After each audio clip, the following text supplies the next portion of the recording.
Gracias por venir, sobre todo en un día tan frío y lluvioso como hoy. Queríamos comentarles que el día de hoy somos 3 los integrantes del grupo que nos encontramos en el escenario por cuestiones académicas.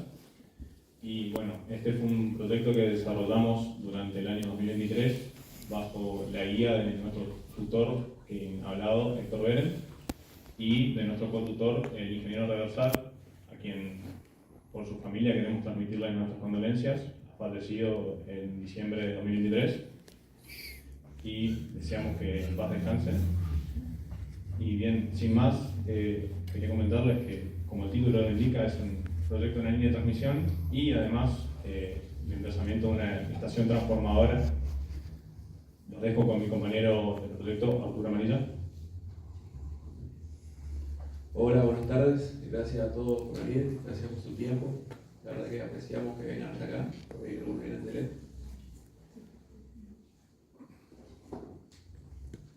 Nuestro proyecto es una línea de 132 kV, que es la solución a un problema, el cual, esta parte leemos junto todo, temporal emisiones a varias localidades sin energía, 18 de noviembre. La caída de un poste principal en la línea 132 dejó sin luz a varias localidades, 3 de septiembre. Una falla en la línea de 132 dejó sin luz a varias localidades, 17 de noviembre. El corte de luz es algo relativamente recurrente en el interior de la provincia, especialmente al norte y al este. Por ende, nosotros nos proponemos como solución una línea de 132. Esta línea no es más que una base, un tapiz inicial para dar respuesta a toda esta problemática. En este marco, nosotros nos planteamos ciertos objetivos. El primero es suplir la demanda futura en la zona, ya que la provincia se encuentra en constante expansión, principalmente esa zona. Disminuir o directamente paliar los cortes de luz y reducir las pérdidas, o sea, mejorar el rendimiento en el sistema interconectado provincial. De aquí en adelante, sí. Antes de meternos de lleno en lo que es la línea y nuestro proyecto, me gustaría que entendamos entre todos dos conceptos. El primero es la transmisión radial. De forma similar a la que un árbol tiene su tronco, luego sus ramas y se va ramificando, la energía nosotros la transportamos de la misma manera.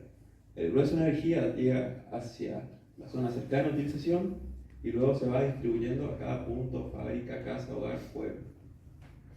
El problema con esto es que si nosotros tenemos un corte en la línea troncal, todo lo que esté aguas abajo automáticamente queda sin energía.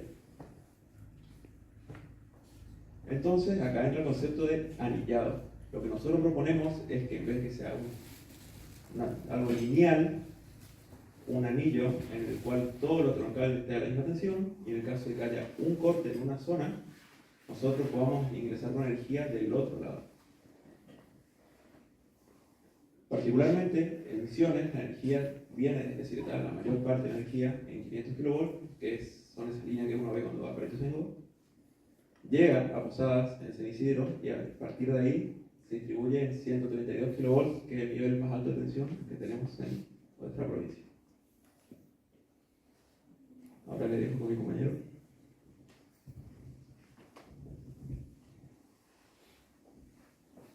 Bien, como mencionó mi compañero, ingresamos al SIP, Sistema Interconectado Provincial, a través de una línea de 500 kilovoltios dibujada en rojo. Luego se puede observar la distribución radial dibujada en azul a nivel de 132 kilovoltios en la provincia y en verde la distribución o transmisión en este caso en 33 kilovoltios. Además, nosotros tuvimos en cuenta un proyecto que está aprobado para la ejecución que conecta la ET, estación transformadora, de San Isidro, una eventual estación transformadora en Alem, y llega hasta la localidad de Oberá. Bien. Con Arturo. Nuestro proyecto también contempla un estudio legal. Nosotros decidimos dividir en leyes nacionales y provinciales. Las nacionales, aquí vemos solo algunas nombradas, donde la que más nos interesa a nosotros es la 19.552, servidumbre administrativa del producto. Y dentro de las provinciales, la más importante para nosotros es la del sistema de áreas naturales protegidas, porque acá nos delimitan cuáles son las áreas protegidas por las que no podemos pasar, no podemos meter una línea ahí.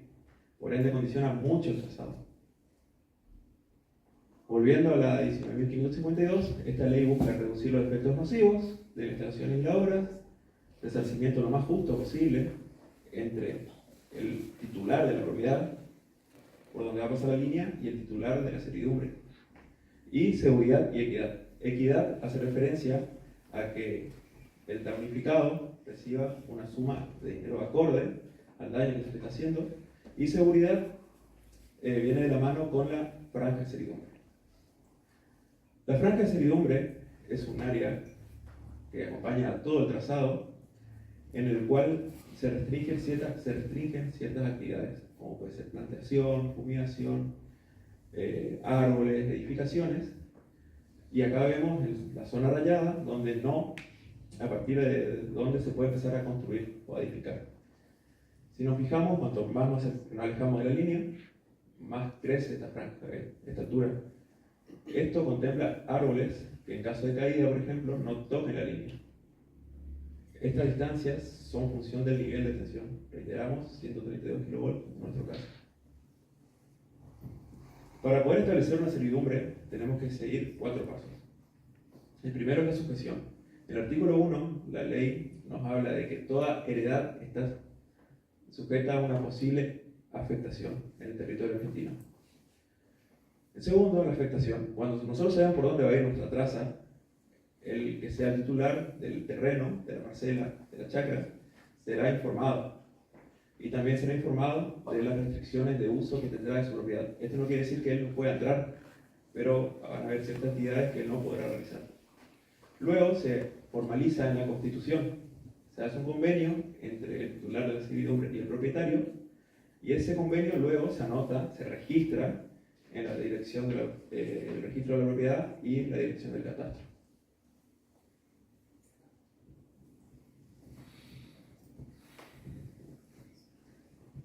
Prosiguiendo con el estudio técnico, lo dividimos en 4 etapas que consideramos significativas para facilitar el entendimiento de su desarrollo. Entre ellas están evaluar las alternativas de trazado, estimar la demanda futura, dimensionar la línea de alta tensión y dimensionar la estación transformadora.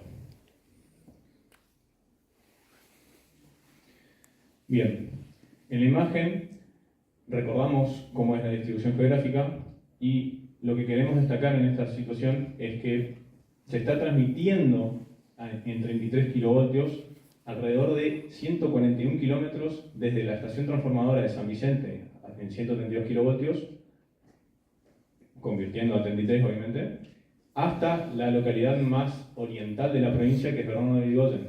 Cabe destacar que no es recomendable superar los 35 kilómetros para este nivel de tensión de 33 kilovoltios. Dicho esto, nos vimos en la necesidad de evaluar 2 alternativas y proponer realizar la transmisión a un nivel de 132 kilovoltios, que es cómo está compuesto actualmente el sistema interconectado provincial.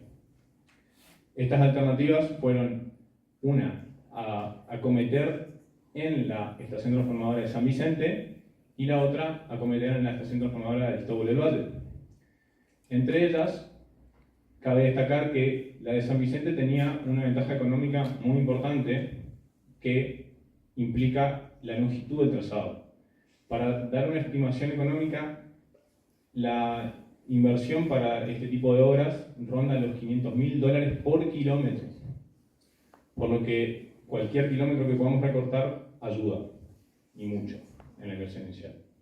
Pero recurrimos a realizar el trazado por la estación de Aristóbulo del Valle por una cuestión de capacidad de maniobrabilidad asociada justamente a la proposición del anillo que estamos haciendo, y también a, ¿cómo se dice?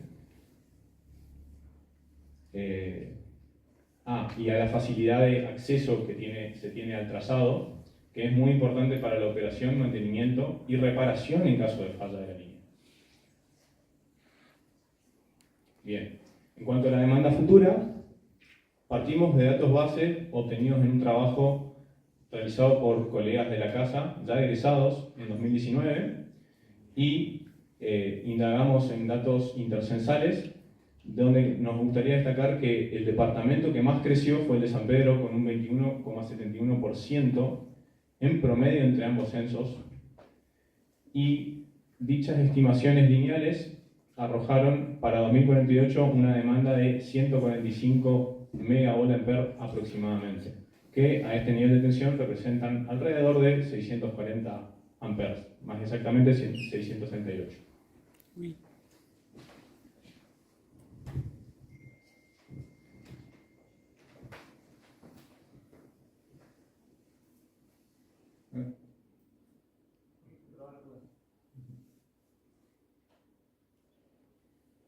Habiendo extrapolado la demanda, además de realizar algunas simulaciones en programas como ETAP y algunos cálculos a mano, ahí decidimos encontrar el conductor que se utilizaría para transmitir la potencia.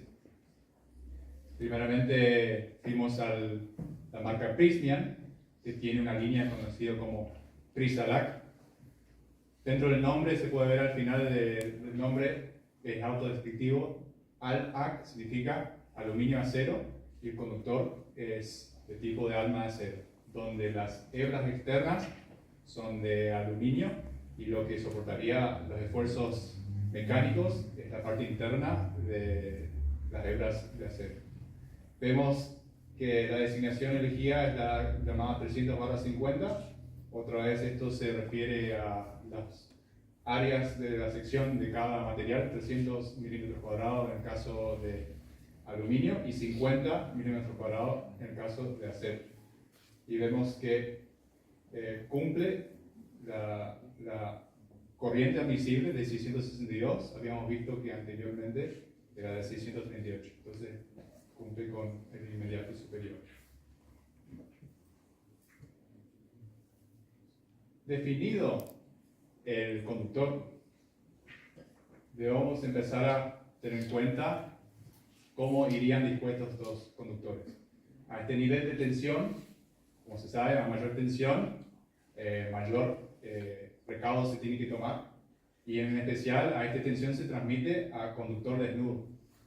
Por lo tanto, tenemos que tener en cuenta la distancia de este conductor que está a potencial de 132 kV con respecto a la estructura que está a potencial a tierra, y la tierra o el suelo y los objetos que podrían estar sobre el suelo, como habíamos hablado del área de servidumbre. En las áreas rurales tienen arbustos, árboles que crecen y hay riesgo de que toque. Después hay distancias mínimas que se deben cumplir, y para esto nos valemos de la norma 95301, que se refiere a líneas aéreas de alta tensión y media tensión, y esto nos da unas distancias mínimas del suelo que nos definen la flecha máxima. Acá vemos la definición de flecha sería la distancia vertical desde la línea que une el punto de los conductores y el punto más bajo de la cuerda del conductor. Esta flecha cambia con las condiciones climáticas. A mayor temperatura el conductor se dilata y aumenta la flecha. A menor temperatura el conductor se contrae y disminuye la flecha. A una flecha muy grande puede ocurrir que exceda y toque contra algo en el suelo, por eso es un problema. Y a muy poca temperatura hay un gran esfuerzo. Ahí hay un cálculo iterativo que también se tiene tener en cuenta, y al final hay que tener la distancia de la flecha. Por otro lado está la distancia mínima. Por ejemplo, vemos que para el poste de suspensión tenemos una cadena de aisladores, y abajo condiciones adversas como la de viento puede suceder que haya un meneo del conjunto de suspensión y el conductor se acerque a los componentes del poste. Por lo tanto, tenemos que tener en cuenta la longitud de la ménsula para que esa distancia mínima se cumpla. Habiendo definido estas distancias mínimas para los diferentes casos, habíamos considerado rural y urbano. procedemos a diseñar los postes. Las estructuras principales a lo largo del recorrido son las de tipo simple de suspensión. Vemos que para este caso, la de rural, la altura a la punta sería de 14 metros sobre la tierra, y empotrados de 1,5 metros, y esto está empotrado dentro de un bloque de hormigón. Podemos ver para una escala pequeñita, ahí se ve la persona a comparación de la línea, y vemos que las ménsulas tienen una longitud con respecto a la longitud de aisladores y meneo, como habíamos dicho. Cada poste, como he dicho, es de hormigón pretensado. Las ménsulas también son hormigón con refuerzo de acero. El conjunto de suspensión cuenta con lo que se conoce como una cadena de aisladores, que vamos a ver aquí un ejemplo de este tamaño para que se puedan saber de escala. Este caso está hecho de cerámica, pero ahí se ve como puede ser de Pyrex también. Y esto sería una cadena de 12 aisladores y suspendido por la ménsula y hasta el conductor.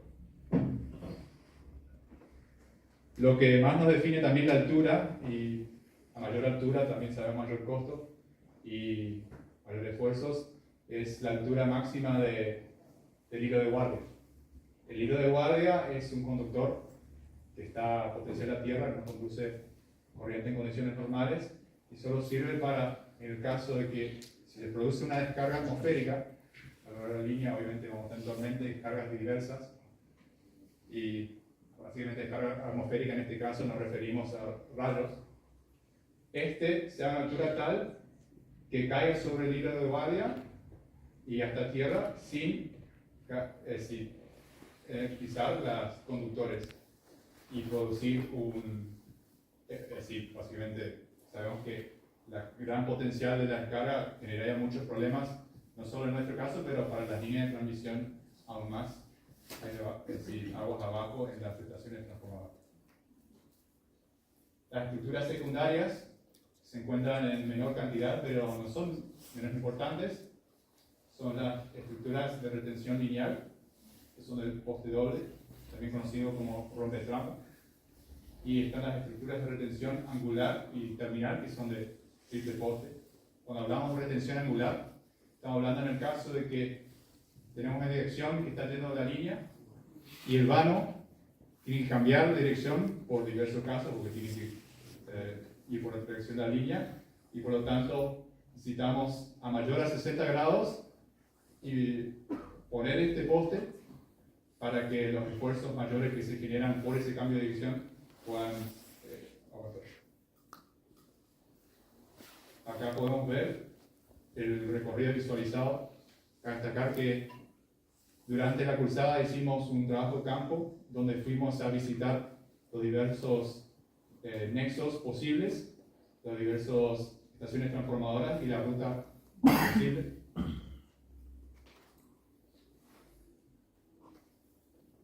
Entonces vemos que inician en la estación transformadora Vera 2, va hasta la estación transformadora de Aristóbulo del Valle, va en cercanías a la ruta 14 por el camino más sinuoso que es llegando a San Pedro, y de ahí seguimos hasta El Dorado, uniéndonos con la ruta 2.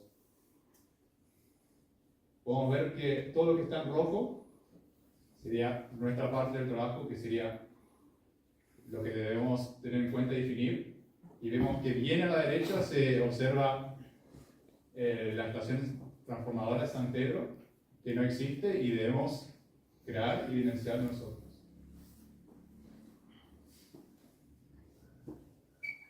Durante el recorrido pudimos ver un terreno en el área de San Pedro que se prestaba para el emplazamiento de una estación transformadora. Por lo tanto, también vimos, acá una foto, tiene una cierta altura, que también eso permite más facilidad porque significa que los cruces de rutas que son obligatorios para la estación transformadora, en este punto los postes no tienen que ser tan altos porque da de por sí la diferencia de nivel da más altura de por sí. Acá vemos otra foto del campo.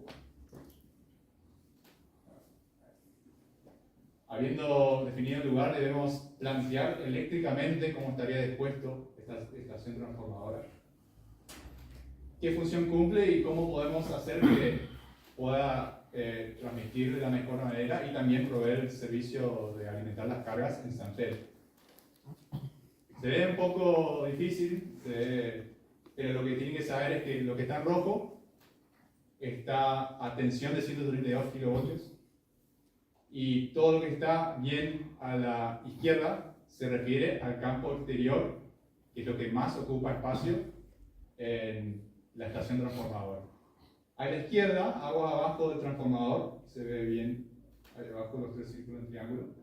Tenemos lo que está dentro de la casa de maniobras, que serían las que está en verde a tensión 13,2 kilovoltios para servicios auxiliares y 33 kilovoltios para alimentar las diversas cargas de San Pedro. Bueno, acá para hablar del sistema elegimos un sistema doble barra y un sistema interruptor y medio. Doble barra permite mayor maniobrabilidad para mantenimiento y el sistema de interruptor y medio tiene un interruptor bypass, que esto nos sirve realmente como tenemos una estación transformadora que viene una carga desde Aristóbal Valle y llega hasta El Dorado.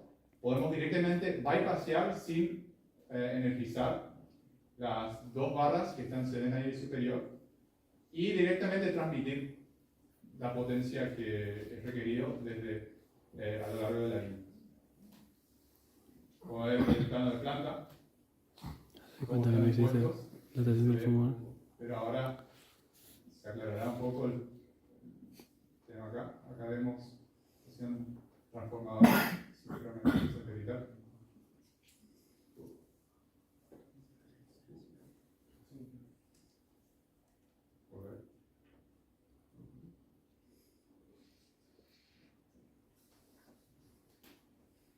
Vemos los campos que habíamos hablado, ahí se ve el sistema de doble barra, se ve la casa de maniobras, el campo de transformación, de ese lado estaría el interruptor de paz. Vemos una visualización de cómo sería el recorrido en persona de estar en la estación transformadora. Esto otro es todos los instrumentos diversos de medición, interruptores, seccionadores y el transformador. Ahí vemos algunas visualizaciones más, cómo quedaría. Esa escala, obviamente. Y además de la estación transformadora que hay que dimensionar, cabe destacar que había entradas y salidas de estaciones transformadoras por las que se debe pasar. Y esto también, durante el trabajo campo, pudimos ver físicamente los posibles espacios que se pueden dar para las entradas y salidas. Por ejemplo, la de Aristóbal Valle hay una entrada y salida. Mientras que la estación transformadora Greda 2 y El Dorado son puntos terminales. Y en este caso vamos a mostrar como ejemplo. La mesa provee los unifilares y tuvimos que plantear el unifilar, el sistema de conexión del punto terminal desde nuestra línea y el espacio de campo en la estación transformadora del Dorado. Aquí vemos una foto. A la izquierda se observa la estación transformadora y a la derecha el campo libre.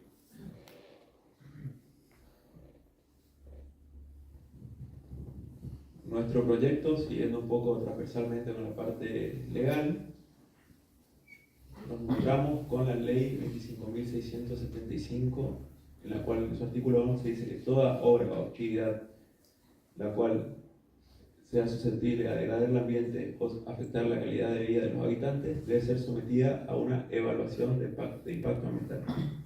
Nosotros proponemos dos evaluaciones, una tanto cualitativa como cuantitativa. Para hacer la evaluación cuantitativa utilizamos una matriz de Leopoldo. Esta matriz tiene en cuenta las condiciones susceptibles de alterarse, como la flora, el agua, el terreno, versus acciones que pueden afectar Y aquí las matrices normalmente tienen 3 entradas: construcción, funcionamiento y abandono.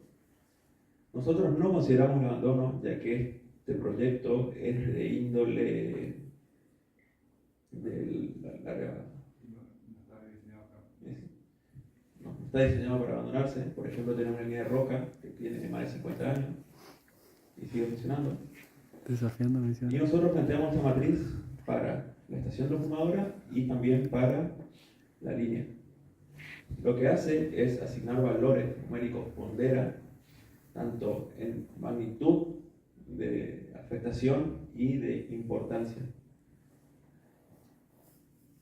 Yo sé que no se puede leer nada, pero esto está meramente de forma simbólica. Tenemos arriba la entrada de acciones que pueden afectar, a la izquierda susceptibles de alterarse, con números y signos, y al final tenemos un promedio. Si bien los ítems negativos son mayores que los positivos, al darle valores, nosotros nos damos cuenta de que el impacto positivo termina siendo mayor que el negativo. Y esto se justifica porque los impactos negativos son reversibles en su gran mayoría. Está la construcción de los obradores, caminos de entrada, todo eso, después de que se construya la línea y se abandone, la propia naturaleza, la flora y la fauna reclamará su lugar de vuelta y quedando solamente de pie la línea y todos los beneficios que ella conlleva. Pero no solo nos detuvimos en analizar la parte buena y la parte mala, sino que también nosotros proponemos medidas como programas de mitigación de ruido, aire, suelo, agua, también procedimientos de finalización de obra, procedimientos ante derrames, combustibles, químicos, señalización, medidas de seguridad. Y hay algo que no está escrito acá, pero me gustaría mencionarles, que es un tema bastante particular, la tala de los árboles al momento de realizar la traza. En la práctica lo que se suele hacer es donar esos árboles a los vecinos y no se desperdicia nada. Y dato de color, si nosotros nos encontramos con un árbol de ley de los que no se puede talar, para conseguir tumbarlo se necesita la firma del gobernador.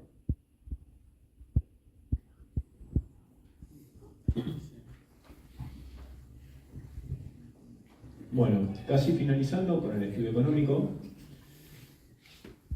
este giró en torno a contrastar el aumento de la capacidad que tendríamos al emplazar la línea de 132 kilovoltios y la mayor eficiencia energética.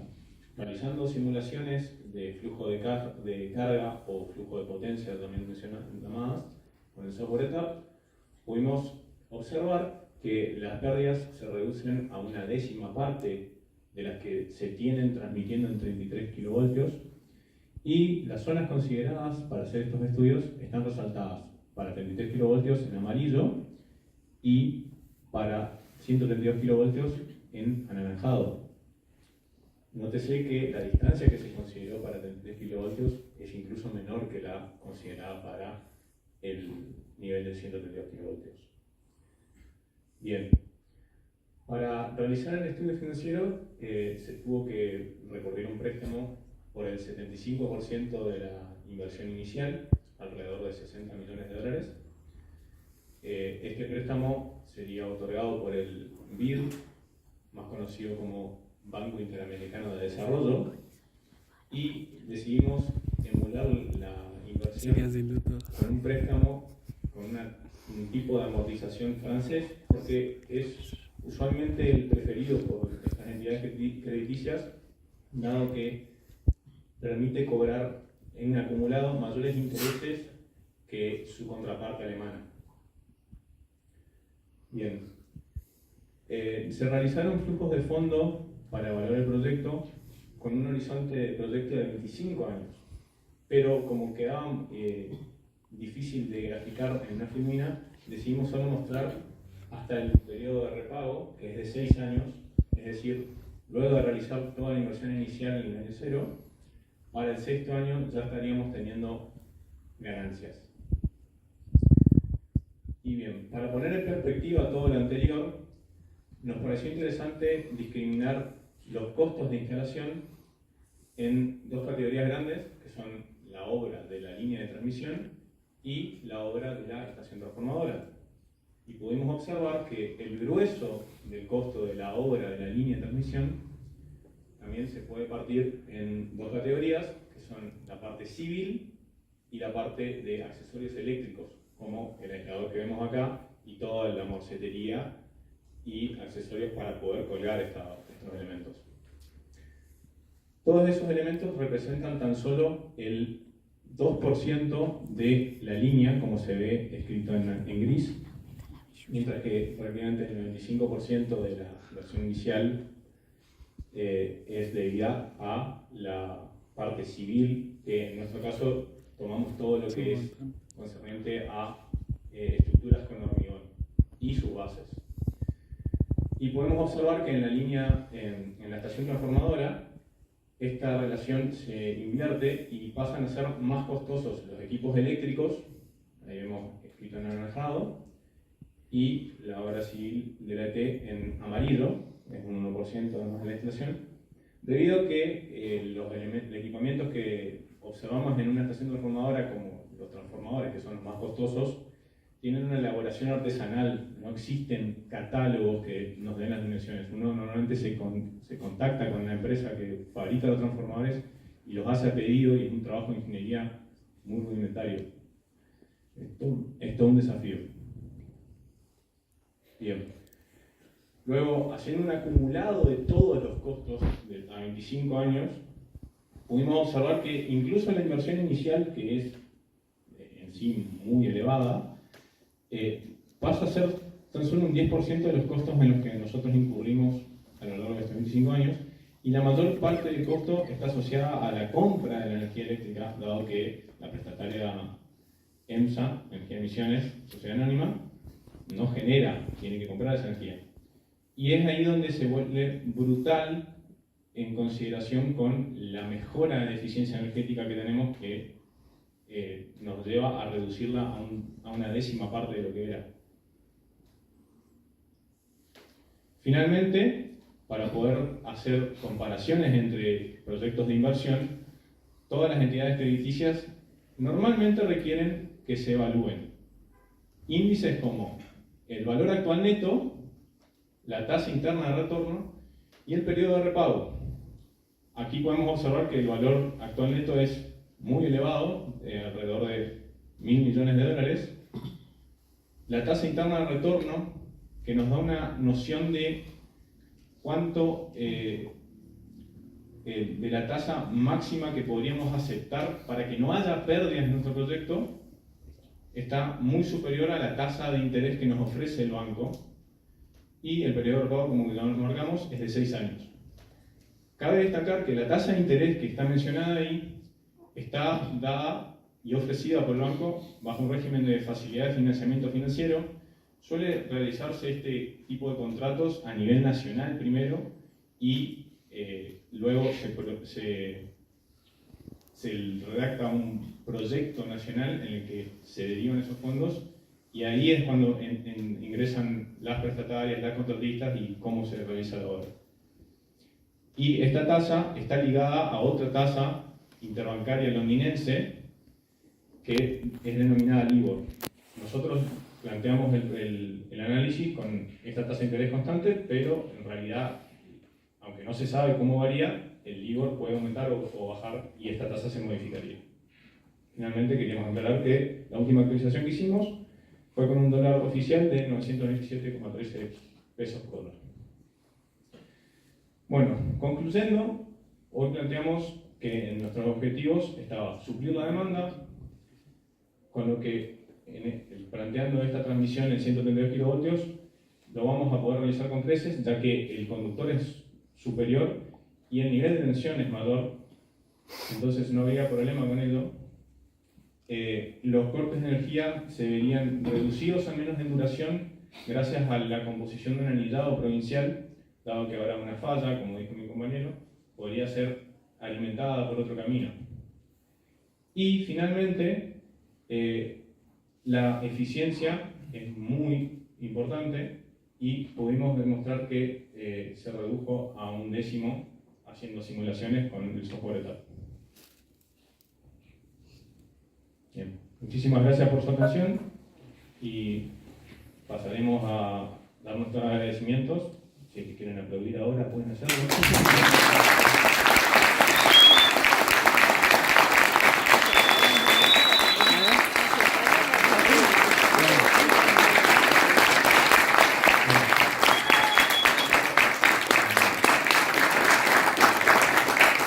No era para tanto tampoco. Bueno, primeramente, la verdad, considerando que siempre hay alguien algo más importante que nosotros, quisiera agradecer a Dios por habernos dado esta oportunidad de haber estudiado esta carrera, a mi familia por haberme aguantado todos estos años, a mi novia por haber sido una gran motivación este último año, y paro acá porque si no me voy a agarrar la y no quiero usar. Yo agradezco a Dios a lo largo de estos cuantos años que estuve trabajando, estuvo a mi lado y me acompañó. Mi familia también, que fue soporte a distancia y en persona siempre, agradezco a ellos. Y a los amigos que pude hacer acá en Oberá, sea fuera de la institución, como estoy estudiando, o dentro. Agradezco también a los profesores por darnos la oportunidad de estudiar, por apoyarnos y contestar nuestras consultas, a veces en horas que no convienen y estar insistentes. Agradecemos que estén atentos y así agradecemos eso. Buenas, primero me gustaría agradecer a Dios, porque la verdad que sin Él nada de esto sería posible. Fortaleza, conocimiento, perseverancia. Gracias a mi familia, que me acompaña siempre también. A mis amigos, los cuales saben todas las que pasé, las que pasaron, las que hicieron aguante. A mi novia y especialmente a Alexia, que se bancó tanto tiempo mi ausencia.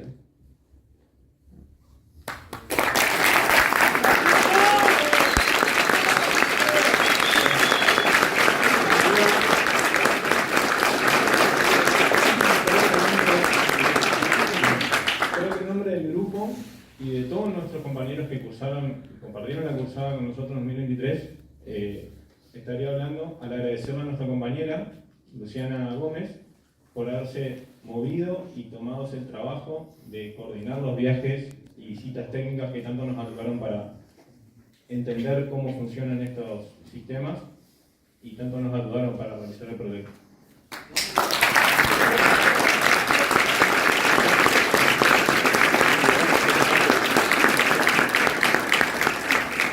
Bueno, ahora la mesa que tenía